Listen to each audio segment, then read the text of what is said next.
25 जनवरी को राहु महाराज के शतभिषा नक्षत्र में कदम रखने के साथ ही आपके करियर, नाम और कंफर्ट तीनों में एक जबरदस्त बदलाव आने वाला है जो आपके लाइफस्टाइल को पूरी तरह से पलट देगा। क्या अचानक कोई दरवाजा खुलने वाला है? क्या नाम, पैसा और कंफर्ट सब कुछ एक साथ मिलने वाला है? क्या जिसकी उम्मीद नहीं थी वही होगा? क्या यह ट्रांजिट सीधे सीधे आपकी शादी, पार्टनर, बिजनेस और इमेज पर वार करेगा? क्या यह ट्रांजिट सिर्फ बदलाव नहीं बल्कि आपके जीवन में धमाकेदार मोड़ लेकर आ रहा है? कैसी रहेगी आपकी सोशल इमेज? लोग आपके बारे में क्या सोचेंगे? क्या यह ट्रांजिट सिंह राशि वालों के लिए फेम साबित होगा या फिर उन्हें फ्रेम करेगा? और सबसे बड़ी बात, वह कौन है जो आपके जीवन में अचानक आने वाला है या शायद पहले से ही आ चुका है? इन सभी सवालों के जवाब जानने के लिए बने रहिए हमारे साथ इस विशेष एपिसोड राहु ऑन फायर के अंत तक। नमस्कार, मैं हूं आचार्य प्रकाश दत्त और आप देख रहे ज्योतिष ज्ञान शास्त्र। उम्मीद करता हूं कि महादेव की कृपा से आप सकुशल होंगे। सिंह राशि वाले सभी दर्शकों का हार्दिक स्वागत है। राहु महाराज की वर्तमान चाल की बात करें तो इस समय में राहु महाराज आपके सप्तम भाव में कुंभ राशि में शतभिषा नक्षत्र के चौथे चरण में ट्रांजिट कर रहे हैं।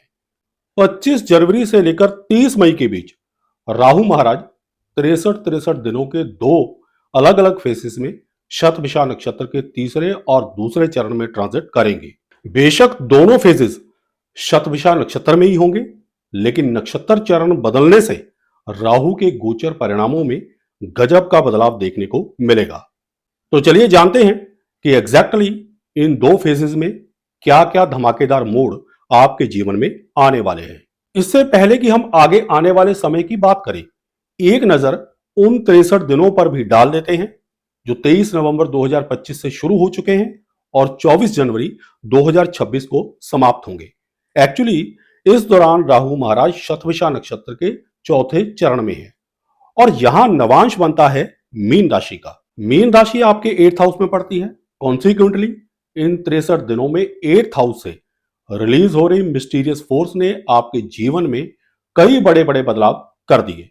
कई सिंह राशि वाले जातकों की मैरिड लाइफ एवं लव लाइफ में काफी समस्या पैदा हुई।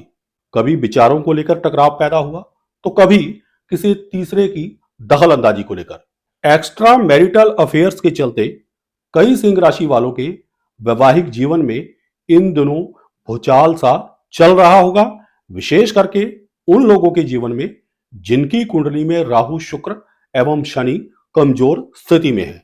जहां तक उन लोगों का संबंध है जो सिंगल है और अपने लव पार्टनर से मैरिज पॉइंट ऑफ व्यू से कॉन्क्रीट कमिटमेंट चाहते हैं, तो उनको बड़ी परेशानी झेलनी पड़ रही होगी।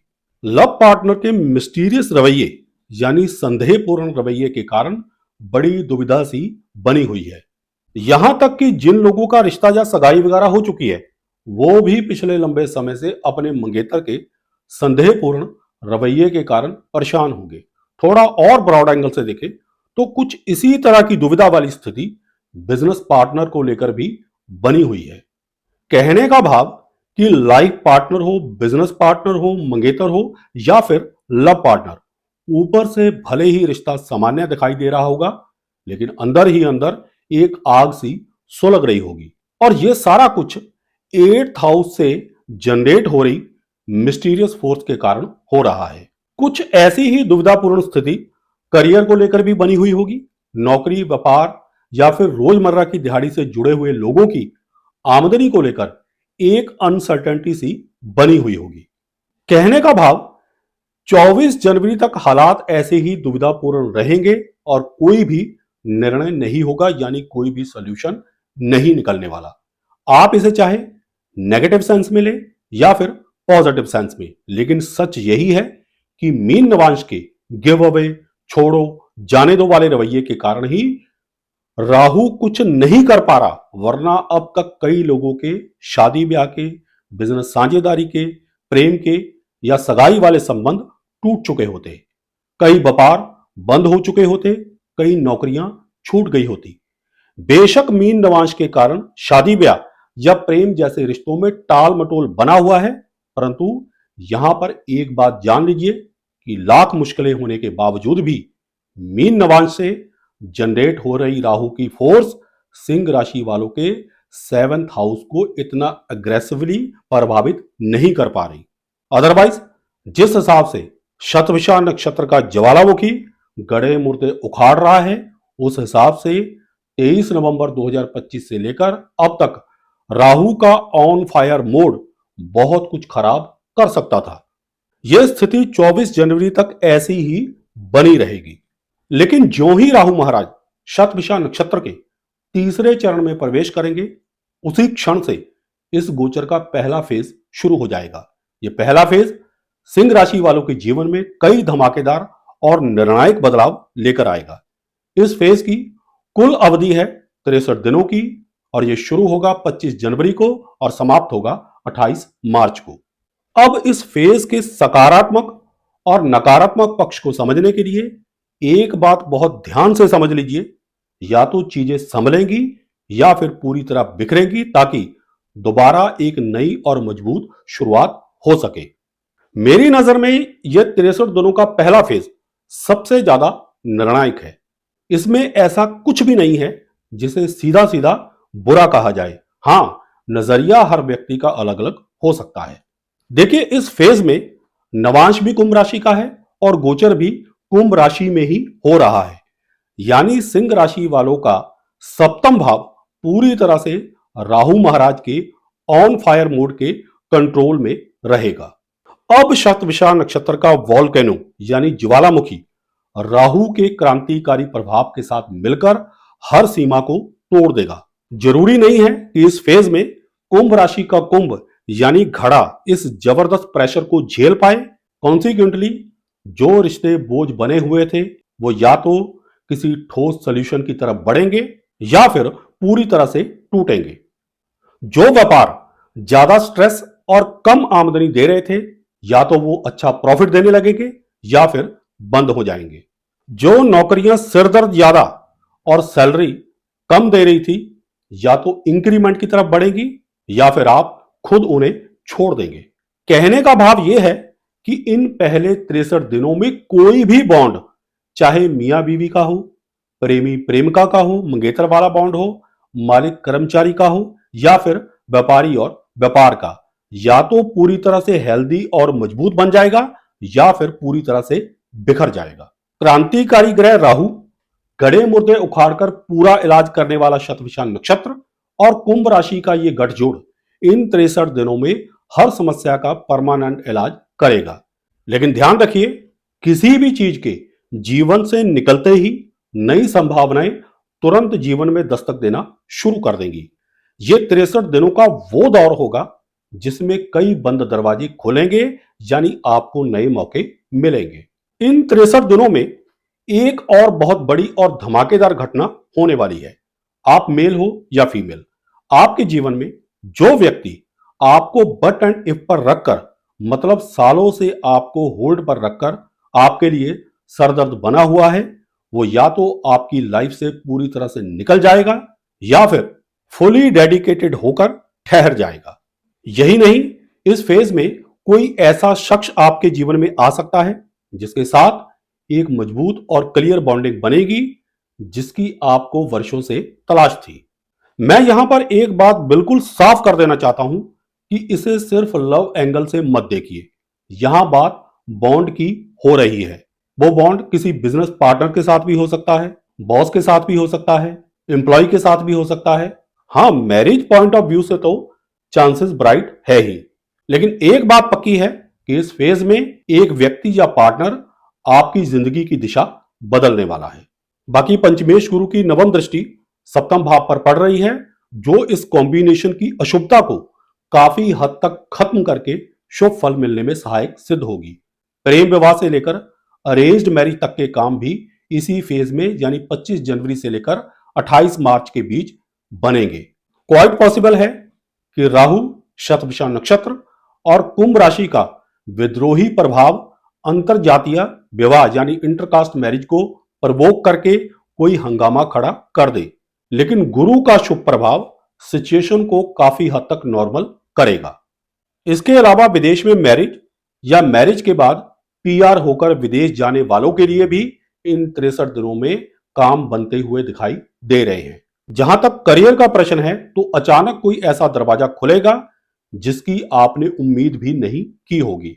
नौकरी पेशा है तो अचानक इंक्रीमेंट या प्रमोशन मिल सकता है, और यदि खुद का कारोबार है तो अचानक उसमें लाभ मिलेगा।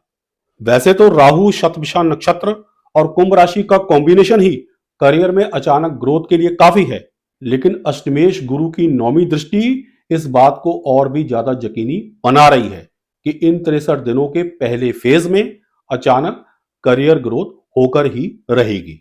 यह कॉम्बिनेशन नौकरी में अचानक शिफ्ट, बिजनेस में बड़ा बदलाव या फिर कंप्लीट चेंज भी करवा सकता है। कहने का भाव यह है कि ग्रोथ आपको मिलनी ही मिलनी है, तरीका चाहे कोई भी हो, भले ही आप वहीं रहें या किसी दूसरी जगह शिफ्ट हो जाएं। एक बात और ध्यान में रखिए कि इस फेज में मन को चैन नहीं मिलेगा। सभी सिंह राशि वाले मेरी इस बात को नोट कर लें, इस कॉम्बिनेशन की उठापटक आपको मानसिक तौर पर विचलित कर सकती है। इसलिए यथासंभव मेडिटेशन करें और खुद को शांत रखें, क्योंकि हर बात का समाधान एस्ट्रोलॉजर के पास नहीं होता। दूसरे फेज की बात करें तो यह भी 63 दिनों का ही है। यह शुरू होगा 29 मार्च को और खत्म होगा 30 मई को। फेज 1 में राहु महाराज ने सिंह राशि वालों के जीवन में रिश्तों, पार्टनरशिप और करियर से जुड़े जिन बंधनों को तोड़ मरोड़ कर बदलाव की दिशा में धकेल दिया था, फेज 2 उन्हीं बदलावों पर औपचारिक और कानूनी मोहर लगाने वाला फेज साबित होगा। फर्क यह नहीं है कि यहां नए फैसले होंगे, फर्क यह है कि पहले लिए गए फैसले अब कागजी, सामाजिक और सिस्टम लेवल पर वैध होते हुए दिखाई देंगे, यानी वैलिड हो जाएंगे। अब जैसे ही राहु महाराज शतभिषा नक्षत्र के दूसरे चरण में और मकर नवांश में प्रवेश करेंगे, उसका प्रभाव सीधे सीधे मकर राशि के द्वारा आपके छठे भाव पर पड़ेगा। छठा भाव सक्रिय होते ही कोर्ट केस, लीगल मैटर, शत्रु, ऋण, विवाद और प्रतिस्पर्धा पूरी तरह से आपके सामने आने लग जाएगी। यानी फेज 1 में जो बातें अंदर ही अंदर चल रही थी, अब उन पर कानूनी प्रक्रिया और नियमों की पकड़ दिखाई देने लगेगी। फेज 1 में जिन मामलों में हलचल, टूट फूट और बदलाव शुरू हुए थे, फेज 2 में उन्हीं मामलों पर कानूनी या औपचारिक फैसला होता हुआ दिखाई देगा। इसका सबसे बड़ा पॉजिटिव पक्ष यह रहेगा कि संघर्ष की स्थिति में जीत आपके पक्ष में जाती हुई दिखाई देगी, और कई मामलों में यह जीत सिर्फ भावनात्मक नहीं बल्कि लीगल अप्रूवल के साथ आपको मिलेगी। लेकिन इसी के साथ एक सच्चाई यह भी सामने आएगी कि छठे भाव की सक्रियता के कारण कुछ रिश्ते जो पहले अंदर ही अंदर खत्म हो चुके थे, अब कानूनी, सामाजिक या मानसिक स्तर पर पूरी तरह से टूट सकते हैं। यानी जो अलगाव फेज 1 में शुरू हुआ था, फेज 2 में उस पर फाइनल सील लग सकती है, यानी फाइनल मोहर लग सकती है। इस दूसरे फेज में बीच का रास्ता या अधूरा समझौता संभव नहीं होगा। करियर और कामकाज की बात करें तो फेज 2 में आपके ऊपर दबाव जरूर बढ़ेगा, लेकिन उसी दबाव में अधिकार, स्थायित्व और सुरक्षा भी आपको मिलेगी। नौकरी में प्रमोशन, इंक्रीमेंट, आपके रोल की क्लैरिटी या लीगल डॉक्यूमेंटेशन के जरिए आपकी स्थिति मजबूत हो सकती है। व्यापार में बकाया वसूली, ऋणों का निपटारा, कॉन्ट्रैक्ट फाइनलाइजेशन या पुराने विवादों का औपचारिक समाधान संभव है। सेहत और मानसिक स्थिति को लेकर यह फेज डिसिप्लिन मांगता है। जिम्मेदारियां आपकी बढ़ेंगी, सिस्टम के नियमों के अनुसार आपको चलना पड़ेगा, इसलिए तनाव और थकान आपको महसूस हो सकती है।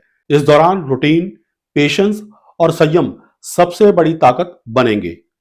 कुल मिलाकर देखें तो फेज 2 कोई नया तूफान नहीं लाएगा, बल्कि फेज 1 में आए बदलावों पर जीत, वैधता और स्थायित्व की मोहर लगाएगा।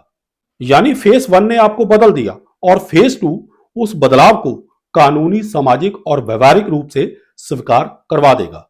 Last but not least, don't forget, Rahu is Rahu. Rahu's obsession can set trap in your life, try to pull you into problems and even damage your image in society. So stay alert and stay smart. मत भूलें, राहु तो राहु है। राहु का जुनून आपकी जिंदगी में जाल बिछा सकता है, आपको फंसाने की कोशिश कर सकता है और समाज में आपकी छवि खराब कर सकता है। इसलिए सतर्क रहें और होशियार बने रहें। और हां, राहु का ये उपाय अवश्य अपनाएं जो आपको उसकी ऑब्सेशन से बचाएगा। गरीब लोगों, विशेष करके सफाई का काम करने वाले व्यक्तियों को शनिवार के दिन खाने के लिए नमकीन और चटपटे टेस्ट वाली चीजें दें। भारतीय व्यंजनों में समोसा, कचौरी, टिक्की इत्यादि दे सकते हैं और विदेशी मील स्टाइल में French fries, grilled sandwich, fried rice, veggie wraps इसके बढ़िया विकल्प साबित हो सकते हैं। अपार्ट फ्रॉम दिस, अपने पंचमेश देवगुरु बृहस्पति को मजबूत करने के लिए ओम ब्रीम बृहस्पति नमः मंत्र का जितना ज्यादा हो सके एक चित होकर जाप करें। इससे आपके अंदर मेडिटेशन भी होगी और सही फैसले लेने की शक्ति भी बढ़ेगी। आशा करता हूं कि वीडियो में दी गई जानकारियों से आप लाभान्वित होंगे। अगर आपको हमारी ये वीडियो पसंद आई हो तो उसे लाइक करें, शेयर करें, हमारे चैनल ज्योतिष ज्ञान शास्त्र को सब्सक्राइब करें और साथ में बेल आइकन को दबा दें ताकि हमारी हर नई वीडियो की नोटिफिकेशन आप तक सबसे पहले पहुंचे। सुखी रहें, स्वस्थ रहें, इसी मंगल कामना के साथ जय सिया राम, हर हर महादेव और बोलो श्री हरि विष्णु भगवान की जय।